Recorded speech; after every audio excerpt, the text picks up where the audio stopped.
નમસ્કાર વિદ્યાર્થી મિત્રો, ધોરણ 12 ભાગ 1 નામાના મૂળ તત્વો ચેપ્ટર નંબર 6 ભાગીદારીની નિવૃત્તિ કે મૃત્યુ વખતે હિસાબી ચોપડે કયા કયા વ્યવહારોની નોંધ કઈ રીતે થાય છે એ વિશે આજે આપણે પ્રેક્ટિકલી અભ્યાસ કરવાનો છે.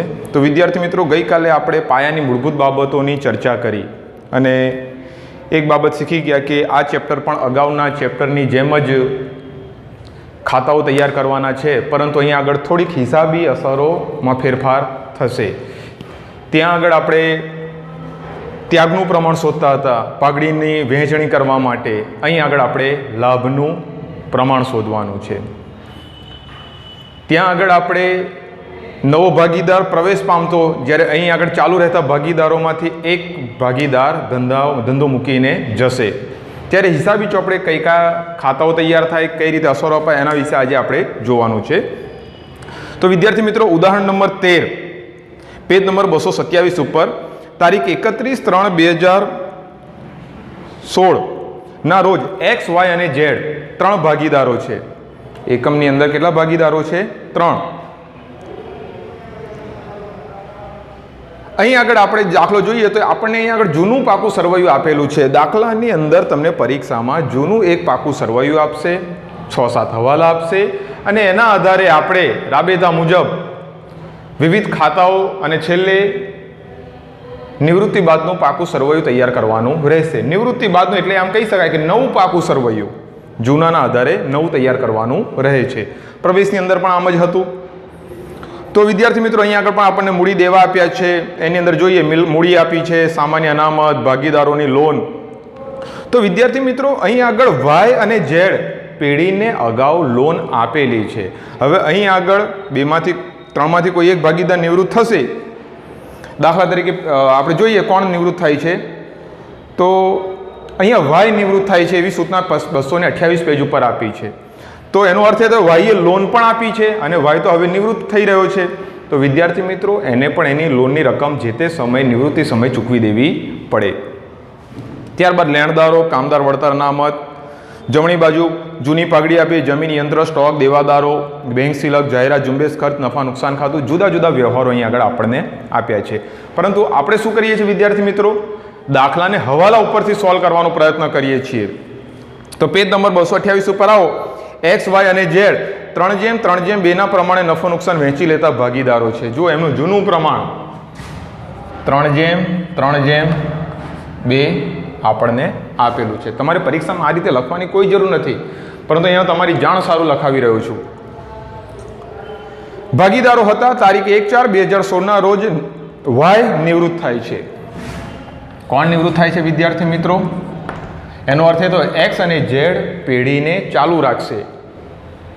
1/4/16 ના રોજ વાય નિવૃત્ત થાય છે. માટે કોઈ પ્રવેશ પામે કે કોઈ ભાગીદાર નિવૃત્ત પામે ત્યારે પેઢીની તમામ મિલકતોને દેવાનું પુનઃ મૂલ્યાંકન કરવામાં આવે છે. આ વિશે આપણે જોઈ ગયા. તો અહીં આગળ નિવૃત્તિની શરતો નીચે મુજબ હતી. તો નિવૃત્તિ સમયે જમીન અને મકાનની કિંમત 2,20,000ની ગણવી. જુઓ, જમીન મકાન ક્યાં નોંધે? મિલકત લેણા બાજુ આપણી મિલકત છે. જમીનની કિંમત આ લોકો શું કહે છે વિદ્યાર્થી મિત્રો? કેટલી ગણવી? 2,20,000. 2,20,000 રાખવી એમ કહે છે. તો જૂની કિંમત મિલકતની કેટલી હતી જમીનની એ જોવાનું. હવે તો પેજ નંબર 227 પાકા સરવૈયામાં જુઓ 1,99,000 હતા વિદ્યાર્થી મિત્રો. 1,99,000 હતા ચોપડે કિંમત, પરંતુ આમાં વધારો થયો. કેટલાનો? 21,000નો.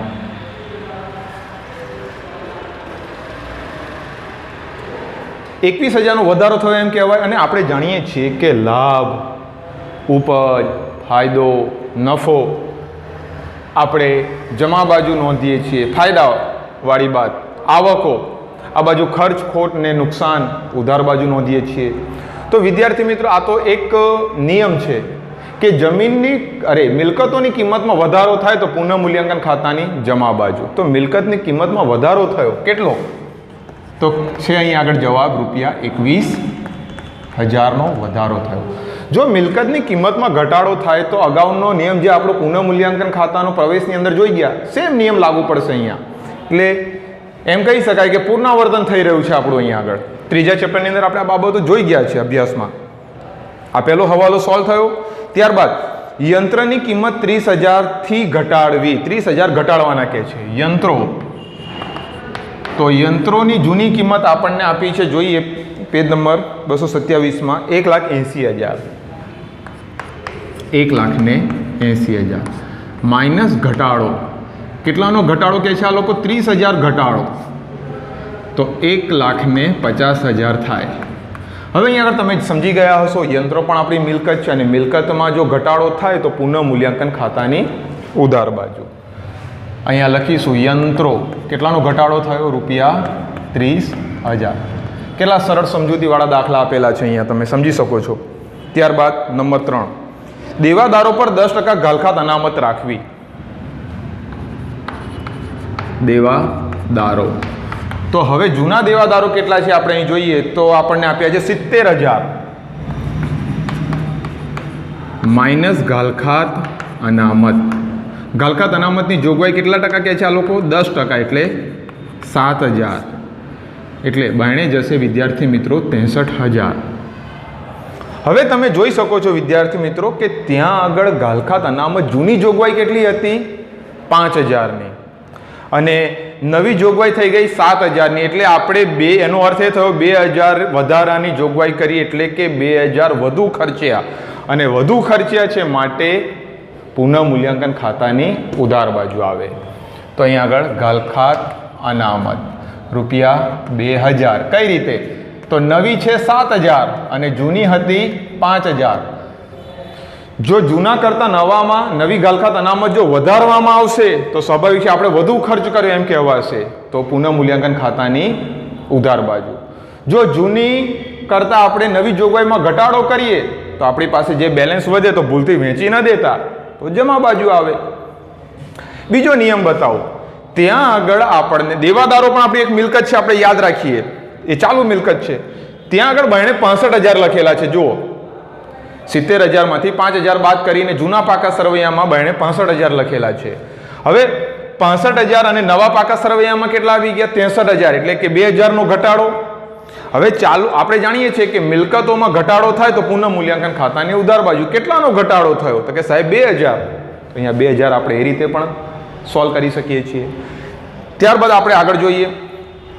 કામદાર વળતર પેટે 15,000નો દાવો મંજૂર કર્યો. કોઈ ઘટના બની હશે, કોઈ અકસ્માત થયો હશે તો કામદાર વળતરની જોગવાઈ ઊભી કરી આ લોકોએ કેટલાની દાવો એક મંજૂર કર્યો છે? ₹15,000. તો આપણે જાણીએ છીએ કે કામદાર વળતર માટે ભાગીદારો અગાઉથી અગમચેતી રૂપે કારીગર અકસ્માત વળતર ભંડોળ, કારીગર અકસ્માત અનામત ઊભું કરતા હોય છે. તો શું આ દાખલામાં એ રીતે એક્સ વાય અને ઝેડે કોઈ એવું અનામત ઊભું કર્યું હતું? તો જોઈએ તો કે હા સાહેબ 10,000ની આપણી પાસે બેલેન્સ હતું. તો વિદ્યાર્થી મિત્રો અહીંયા તમે જરા ધ્યાન આપજો. 10,000ની આપણી પાસે બેલેન્સ છે, પણ આપણે ખર્ચ કેટલો થઈ ગયો? 15,000નો. તો એનો અર્થ એ થયો કે 5,000 વધુ ખર્ચે આપણે 5,000, કારણ કે જોગવાઈ હતી માત્ર 10,000ની અને કારીગરોને ચૂકવી દીધા અકસ્માત પેટે આપણે 15,000. તો 5,000નો જે વધુ ખર્ચ કર્યો છે માટે પુનઃમૂલ્યાંકન ખાતાની ઉધાર બાજુ આવે. કામદાર વળતરની જોગવાઈ 5,000. પણ જો વિદ્યાર્થી મિત્રો અહીંયા આગળ એક વસ્તુ સમજીએ. જો અહીં આગળ માત્ર 5,000નો જ દાવો મંજૂર કરવામાં આવ્યો હોય, 15ની જગ્યાએ માત્ર સમજી લઈએ 5,000, તો વિદ્યાર્થી મિત્રો તો સાહેબ આપણી પાસે 5,000 વધ્યા, કારણ કે આપણી પાસે બેલેન્સ છે ₹10,000નો. 10,000માંથી 5,000 કારીગર વળતર અનામત પેટે આપણે રાખેલા હતા, એમાંથી કારીગરોને ચૂકવી દઈએ 5,000, તો કેટલા વધ્યા? 5,000. તો જો 5,000 વધે તો જૂના ભાગીદારોને એમના જૂના નફા નુકસાન પ્રમાણમાં આપણે વેચી દેવા પડે. પણ જો વધે તો અહીંયા તો વધતું નથી, ઉલટાનું નુકસાન દેખાઈ રહ્યું છે 5,000નું. સમજી ગયા? દાખલા તરીકે કારીગર વળતરની જોગવાઈ માત્ર 10,000ની જ ઊભી કરવામાં આવે તો આપણી પાસે 10,000 બેલેન્સ હતું, 10,000 વાપરી નાખ્યા, તો હવે અહીંયા કંઈ અસર આવે નહીં. મૂડી ખાતે કોઈ અસર આવે કે ન પુનઃમૂલ્યાંકન ખાતે કોઈ અસર આવે? આ તો તમે જેમ જેમ દાખલાઓ આગળ વ્યવસ્થિત રીતે કરતા જશો તો દરેક બાબતો તમને વ્યવસ્થિત રીતે સમજાતી જશે. ત્યાર પછી આપણે આગળ જોઈએ વિદ્યાર્થી મિત્રો, પેઢીની પાઘડીનું મૂલ્ય 1,60,000 ગણવું. જો હવે અહીંયા આગળ જરાક થોડી ગણતરી કરવી પડશે આપણે. 1,60,000 પાઘડીનું મૂલ્ય નક્કી કરવામાં આવ્યું છે. તો આપણે જાણીએ છીએ કે અહીંયા આગળ જૂના ભાગીદારો કોણ? એક એક્સ અને વાય. એક્સ અને ઝેડ એ જૂના ભાગીદારો છે. તો વાયને કેટલી પાઘડી પેટે રકમ મળવા પાત્ર at the time of retirement? તો 1,60,000 પેઢીનું મૂલ્ય નક્કી કરવામાં આવ્યું નિવૃત્તિ સમયે. તો વાયને મળવા પાત્ર પાઘડી એનું પ્રમાણ આપણને આપી દીધું છે અહીં આગળ વિદ્યાર્થી મિત્રો. 3/છેદમાં આપણે 3 ને 3 6 ને 2 8 3/8. એટલે હવે કેલ્સીમાં આપણે કરીએ 1,60,000 ગુણ્યા 3/8 એટલે 60,000. જો વિદ્યાર્થી મિત્રો અહીંયા તમારે સમજવાનું છે, આ બાબત ખૂબ અગત્યની છે તમારા માટે. 1,60,000 પેઢીની પાઘડીનું મૂલ્ય નક્કી કરવામાં આવ્યું. તો વાયને મળવા પાત્ર પાઘડી 60,000 એને ચૂકવવા પડે. આ ચૂકવવાની જવાબદારી કોની? એક્સ અને ઝેડની, ચાલુ રહેતા ભાગીદારોની. એ ચાલુ રહેતા ભાગીદારો પોતાના લાભના પ્રમાણમાં ઓલા નિવૃત્ત થનાર ભાગીદારને ચૂકવશે. આ બાબત હંમેશ માટે યાદ રાખજો. માટે અહીં આગળ આપણે લાભનું પ્રમાણ શોધવું પડે. તો વિદ્યાર્થી મિત્રો, લાભનું પ્રમાણ શોધવું હોય તો આપણને નવા પ્રમાણની જરૂર પડે. તો અહીં આગળ નવું પ્રમાણ આપણને છઠ્ઠા હવાલામાં એક્સ અને ઝેડનું નફા નુકસાનનું નવું પ્રમાણ 1/1 છે. જુઓ, એક્સ અને ઝેડનું નફા નુકસાનનું નવું પ્રમાણ કેટલું છે? 1/1. હવે અહીં આગળ જરાક હું રફ કેલ્ક્યુલેશન કરું છું, જરા તમે ધ્યાન આપજો. લાભનું પ્રમાણ કઈ રીતે શોધવામાં આવે અને લાભનું પ્રમાણ શોધાઈ ગયા પછી પાઘડીની વહેંચણી કઈ રીતે થાય અને હિસાબી અસરો કઈ રીતે થાય, આ મુદ્દો તમારા માટે ખૂબ જ અગત્યનો છે વિદ્યાર્થી મિત્રો. કારણ કે એક પાઘડીની લગતી વ્યવહારની અંદર વિદ્યાર્થી હંમેશા વારંવાર ભૂલો કરતો હોય છે. તો આ બાબત માટે તમને ધીરે રહીને હળવેથી શીખવાડું છું, જરા ધ્યાન આપજો. હવે અહીં આગળ આપણે લાભના પ્રમાણની ગણતરી કરીએ તો લાભ બરાબર 9 માઇનસ જૂનું નવું પ્રમાણ માઇનસ જૂનું પ્રમાણ. તો પહેલાં આપણે એક્સ ચાલુ રહેતા ભાગીદારનું શોધીએ તો 1/2 અને વાયનું પણ કેટલું છે? જૂનું પ્રમાણ નવું પ્રમાણ 1/2. હવે જૂનું પ્રમાણ માઇનસ 3/8 માઇનસ 2/8. અહીંયા સુધી સમજી ગયા? હવે આપણે આગળની ગણતરી કરીએ તો અહીં આગળ 8/8 રહેવા દેવા છે આપણે. તો અહીં આગળ છેદ સરખા કરવા પડે. તો કે કોની સાથે ગુણવું? 4×2 8 થાય. અહીંયા 8×1 8 એટલે 8/8 થઈ ગયા છે. હવે અહીં આગળ જે અંકની મદદ લીધી છે એનો અંશની સાથે ગુણાકાર કરવો પડે, LCM. 4×1 4. અને અહીં આગળ જે અંકની મદદ લીધી 1, તો કે 1×3 બરાબર 4 માંથી 1 જાય એટલે 1/8 જવાબ આવ્યો. હવે અહીં આગળ જોઈએ આ એ જ રીતે 8/8, અહીં આગળ 4×2 8 અને અહીં આગળ 8×1 8 4×2 8. હવે અહીં આગળ 4×1 4 અને 2×1 2.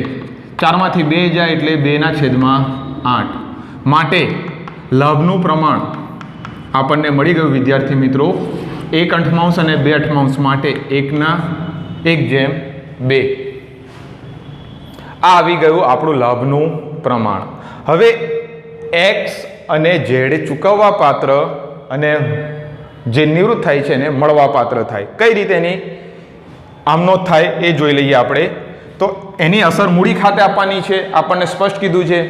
એક્સ અને ઝેડની મૂડી ખાતે લઈ જવી એટલે એક્સ એ ચૂકવવાના છે એટલે એક્સના મૂડી ખાતે ઉધાર, ઝેડના મૂડી ખાતે ઉધાર, તે નિવૃત્ત થાય છે વાયના મૂડી ખાતે.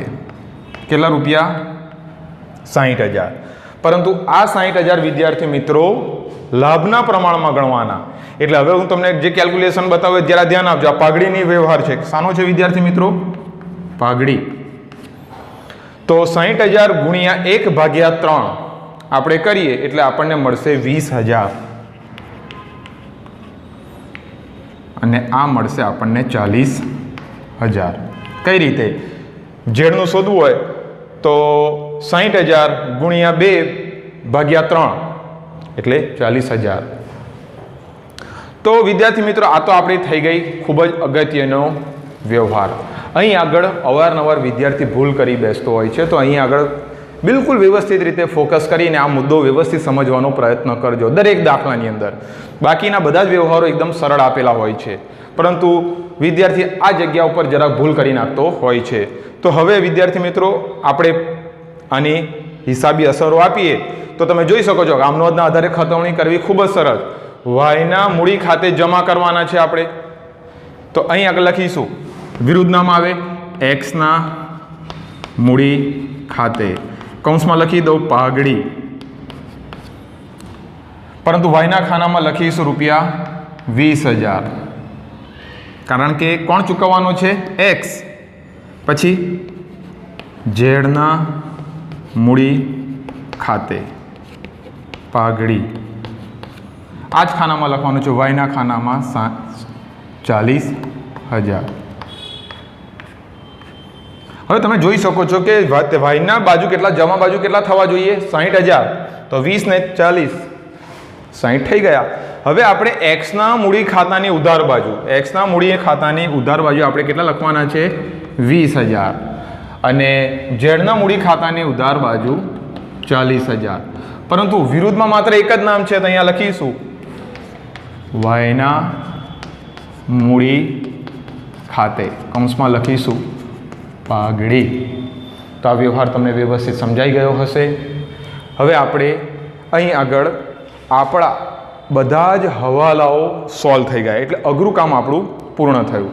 હવે આપણે એક એક કરીને વિદ્યાર્થી મિત્રો જૂના પાકા સરવૈયા તરફ તમે આવી જાઓ. એટલે આપણે જોઈ લઈએ. પહેલું આપ્યું છે મૂડી, તો અહીં આગળ મૂડી ખાતામાં લખાય, બાકી આગળ લાવ્યા. તો પહેલા ભાગીદાર એક્સની છે 2 લાખ,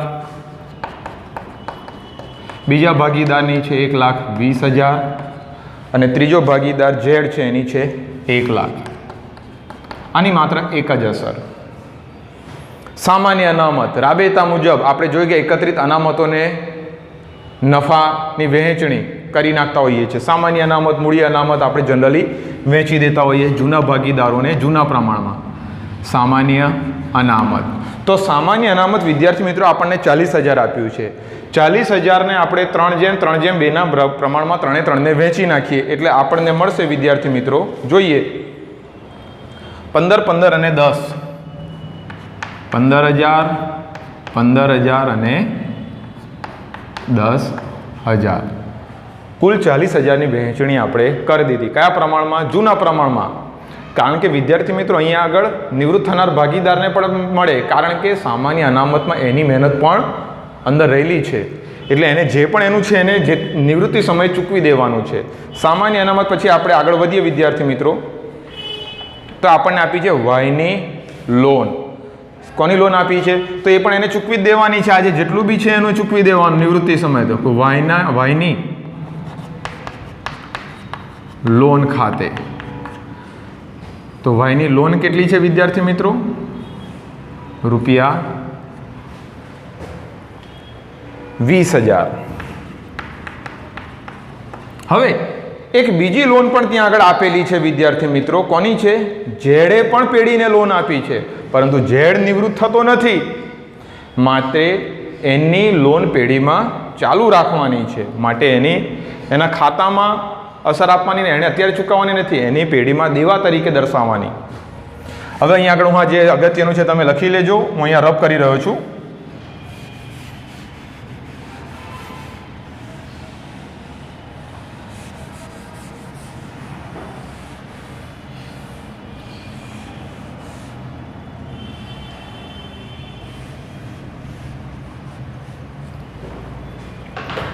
અહીંયા આગળ લખીશું ઝેડની લોન ખાતે. ઝેડે પણ લોન આપી છે ₹30,000ની.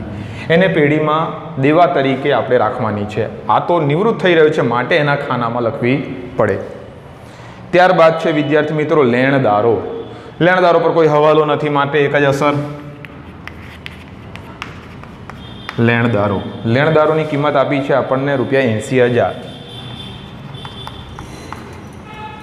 ત્યારબાદ વિદ્યાર્થી મિત્રો કામદાર વળતર અનામત ઓલરેડી ફિનિશ એટલે એને બીજી વાર હવે જોવાની જરૂર નથી. ત્યારબાદ આપણે આગળ વધીએ. પાઘડી. જૂની પાઘડી જૂના ભાગીદારોને જૂના નફા નુકસાનના પ્રમાણમાં વહેંચી દેવાની થાય છે. એટલે અહીંયા આગળ લખીશું પાઘડી જૂનું નફો નુકસાનનું પ્રમાણ 3:3:2 એટલે 40,000 ને હવે આપણે 3:3:2 પ્રમાણમાં વહેંચી દઈએ વિદ્યાર્થી મિત્રો. એટલે 15 ને 10 15,000 15,000 અને 10,000. જૂની પેઢીમાં દર્શાવેલી પાઘડી જૂના ભાગીદારોને હંમેશા જૂના નફા નુકસાન પ્રમાણમાં વહેંચવામાં આવે છે. ત્યારબાદ આપણે આગળ જોઈએ વિદ્યાર્થી મિત્રો. જમીન મકાન તો આવી ગયું વિદ્યાર્થી મિત્રો. યંત્રો આવી ગયા. સ્ટોક બાકી છે.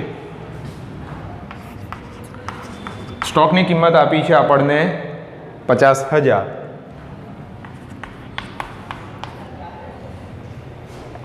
બેંક સિલક એનું આપણે કોઈ ખાતું બનાવેલું નથી એટલે સીધી અસર આપણે અહીં આગળ આપી દઈએ પાકા સરવૈયામાં. બેંક સિલક આપી છે આપણને 30,000.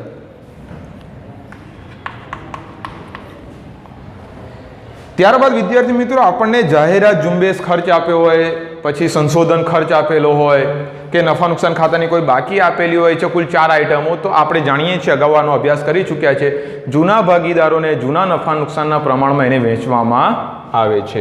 એટલે અહીંયા લખીશું જાહેરાત ઝુંબેશ ખર્ચ કેટલો છે 16,000. તો 16,000 ને આપણે 3:3:2 પ્રમાણમાં વહેંચી નાખીએ વિદ્યાર્થી મિત્રો. 6, 6 અને 4 6,000 6,000 અને 4,000. તો 16,000 ને વેચી દીધા. ત્યારબાદ નફા નુકસાન ખાતાની બાકી આપી છે એટલે ખોટ આપી છે અહીંયા આગળ એ પણ વેચી દેવી પડે. નફા નુકસાન ખાતે તો નફા નુકસાન ખાતાની જે આપણને બાકી આપી છે વિદ્યાર્થી મિત્રો 20,000 એને આપણે 3:3:2 પ્રમાણમાં વેચી દેવાના.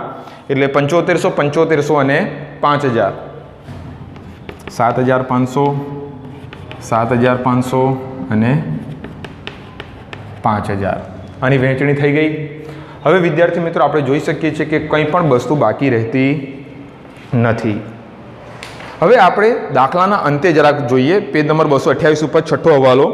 એક્સ અને ઝેડનું નવું નફા નુકસાનનું પ્રમાણ 1:1 રાખવું. ઉપરની માહિતી પરથી જરૂરી આમનોંધ લખીને પુનઃમૂલ્યાંકન ખાતું ભાગીદારોના મૂડી ખાતા અને નિવૃત્તિ બાદનું પાકું સરવૈયું તૈયાર કરો. જો અહીં આગળ આપણને આમનોંધ લખવાની કીધી છે. વિદ્યાર્થી મિત્રો અત્યાર સુધી બોર્ડનો ઇતિહાસ રહ્યો છે કે બોર્ડની પરીક્ષામાં કદી પણ આમનોંધ પૂછાઈ નથી, ડાયરેક્ટ ખાતા જ પૂછાતા હોય છે. એટલે મેં અહીં આગળ તમને આમનોંધ લખાવી નથી કારણ કે મને જરૂરી લાગતું હતું નહીં. તમારે સીધા પત્રકો અને ખાતા તૈયાર કરવાના આવશે. હવે આટલું થઈ ગયા બાદ વિદ્યાર્થી મિત્રો હવે આપણે એક એક કરીને ખાતું બંધ કરીએ. તો આ બાજુ આપણને સરવાળો વધુ દેખાઈ રહ્યો છે 35, 36, 37,000. 37,000 માઇનસ 21,000 કરીએ એટલે આપણને મળશે વિદ્યાર્થી મિત્રો 16,000. કેટલા મળશે? બાકી કહેવાય. અને શું કહેવાય? બાકી આવી 16,000. અને આપણે ભાગીદારોના ક્યાં લઈ જઈએ છીએ? મૂડી ખાતે લઈ જવાની રહે. તો એક્સ, વાય અને ઝેડને જૂના નફા નુકસાનના પ્રમાણમાં આને વહેંચી દેવા પડે. જે પણ બાકી પડે તે 16,000 ગુણ્યા 3/8 એટલે આપણને મળશે 6,000 6,000 અને 4,000. અને આપણી ખોટ આવી એમ કહેવાય. પુનઃમૂલ્યાંકન ખાતે શું આવી આપણને? ખોટ. કારણ કે ખર્ચાઓ વધી ગયા છે અને આવક છે માત્ર 21,000ની. એટલે ખોટ નફો આવે કે નુકસાન હંમેશા ભાગીદારોએ એમના આપેલા નફા નુકસાનના પ્રમાણમાં વહેંચી દેવા પડે. તો 6,000 6,000 4,000 આપણે રાબેતા મુજબ જાણીએ છીએ. ખોટ હશે તો ભાગીદારોના મૂડી ખાતાની ઉધાર બાજુ લઈ જઈએ.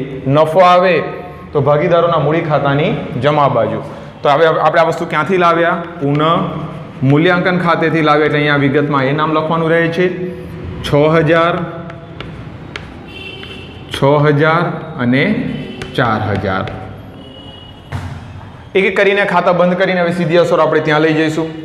હવે અહીં આગળ જરાક તમારે ધ્યાન રાખવાનું છે કે રોકડની ચૂકવણી કેટલી કરવી નિવૃત્ત થતા ભાગીદારને નિવૃત્તિ સમયે એનો કોઈ ઉલ્લેખ કરવામાં આવ્યો નથી કે ભાઈ વાય નિવૃત્ત થઈ રહ્યો છે તો એને 10,000 રોકડા ચૂકવી દેવા. તો આપણે એવું જો કંઈ કહેવામાં આવ્યું તો રોકડ ખાતું બનાવવું પડતું, પરંતુ આ બાબતનો કોઈ જ ઉલ્લેખ કરવામાં આવ્યો નથી. તો એને ચૂકવવા પાત્ર જેટલી બી બાકી આવશે એ પેઢીએ લોન તરીકે રાખવા પડશે. એક પેઢીનું દેવું છે, કારણ કે પેઢી જે તે સમયે એને ચૂકવી રહી નથી. અને આપણે જાણીએ છીએ કે કોઈ ભાગીદાર જ્યારે પેઢીને લોન આપે અને વ્યાજના દરનો ઉલ્લેખ ન હોય ત્યારે એને 6% લેખે પેઢીએ લોન પર વ્યાજ ચૂકવવું પડે. પરંતુ એ તો વાર્ષિક હિસાબોની વાત છે, અહીં આગળ આપણે એ બાબત ઉપર જવાનું નથી. હવે આટલું થઈ ગયા પછી આપણે એક્સનું પહેલાં બંધ કરીએ વિદ્યાર્થી મિત્રો. તો એક્સનો અહીં આગળ સરવાળો વધુ દેખાઈ રહ્યો છે 2,15,000. 2,15,000 બાકી આ બાજુ પડશે, શબ્દ વાપરીશું બાકી આગળ લઈ ગયા.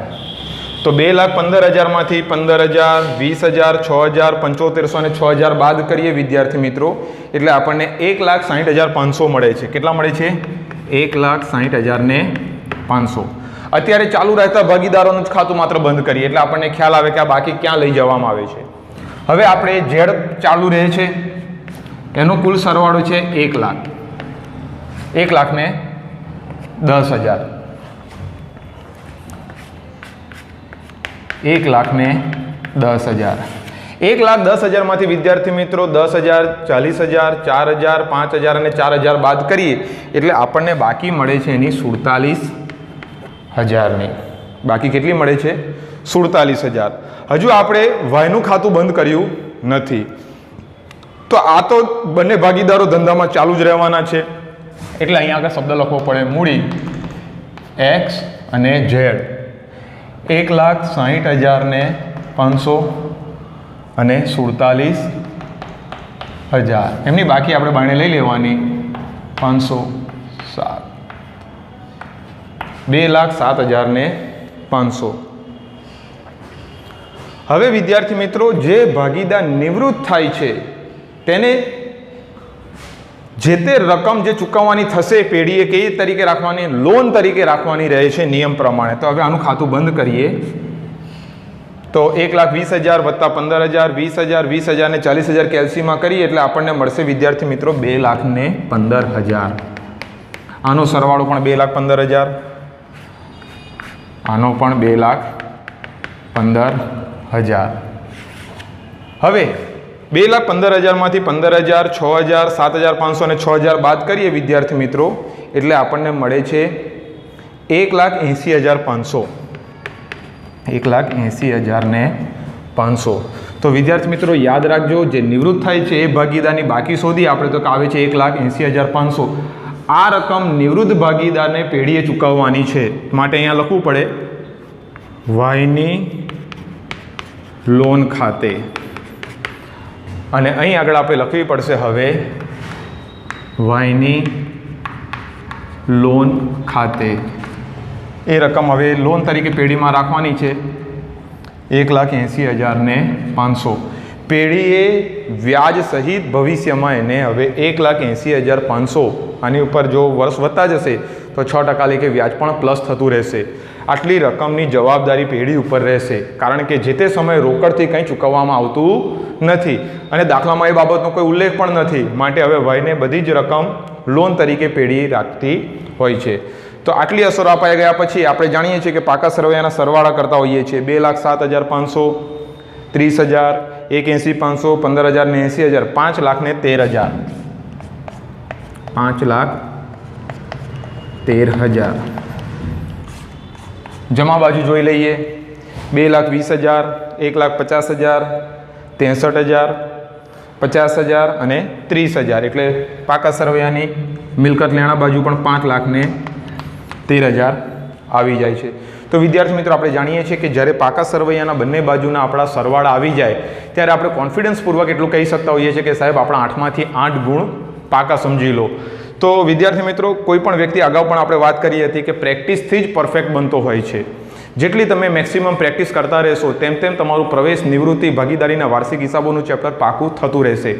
ઘરે છો તો સમયનો સદુપયોગ કરતા રહેજો. વારંવાર આપણા આ વિડીયો જોતા રહો તો જેથી કરીને તમે હોમવર્કમાં આપેલું પણ વ્યવસ્થિત કરી શકો. હવે આ દાખલાના અંતે હું તમને સ્વાધ્યાયમાંથી એક હોમવર્ક આપું છું વિદ્યાર્થી મિત્રો, એ તમારે વ્યવસ્થિત રીતે તૈયાર કરવાનું રહેશે.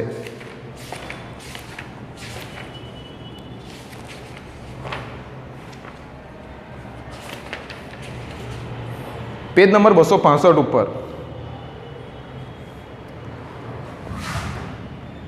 પેજ નંબર 265, દાખલા નંબર 5. આ તમારો વિદ્યાર્થી મિત્રો હોમવર્ક રહેશે. જે વિદ્યાર્થી મિત્રો હોમવર્ક થઈ જાય એ મને પર્સનલી વોટ્સઅપ પર ફોટો પાડીને મોકલશે, તો જેથી કરીને મને બી એટલું અહેસાસ થાય કે હું જે વિદ્યાર્થીઓને પીરસી રહ્યો છું એ વિદ્યાર્થીઓ સારી રીતે જમી રહ્યા છે અને વ્યવસ્થિત પોતે કામ કરી રહ્યા છે. એવું ન થાય કે એક જ તરફી કાર્ય થતું જોવા મળે અને બીજી તરફ તમે નિષ્ક્રિય બેસી રહો, તો વિદ્યાર્થી મિત્રો આવનારી પરીક્ષાઓમાં આપણે જે ધાર્યું પરિણામ નહીં પ્રાપ્ત કરી શકીએ. તો અપેક્ષા એ છે કે ઘરે રહી અને વ્યવસ્થિત તમે તૈયારી કરતા રહો, તો જેથી કરીને આવનારી પરીક્ષાઓમાં તમે સારામાં સારા ગુણ પ્રાપ્ત કરી શકો. હવે પછી જ્યારે આપણે નેક્સ્ટ વિડીયો જોઈશું ત્યારે ઉદાહરણ નંબર 14નો આપણે અભ્યાસ કરીશું. Have a nice day.